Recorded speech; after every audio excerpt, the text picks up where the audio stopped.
بسم اللہ الرحمن الرحیم۔ السلام علیکم ورحمۃ اللہ وبرکاتہ۔ تلوار کی دھار سے بھی تیز وظیفہ۔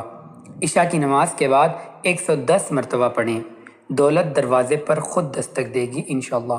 روزانہ عشاء کی نماز کے بعد سورہ قریش 110 مرتبہ پڑھیں اور اول و آخر ایک دفعہ درود شریف بھی پڑھیں، اور اپنے گھر کے کھانے پینے کی چیزوں پر دم کر دیا کریں اور اللہ سے فراخی رزق کی دعا مانگیں۔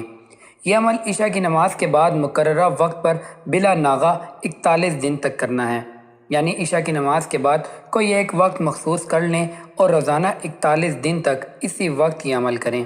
41 دن کے بعد سورہ قریش روزانہ 72 مرتبہ پڑھنے کا معمول بنا لیں، انشاءاللہ رزق کی فکر سے آزاد ہو جائیں گے انشاءاللہ۔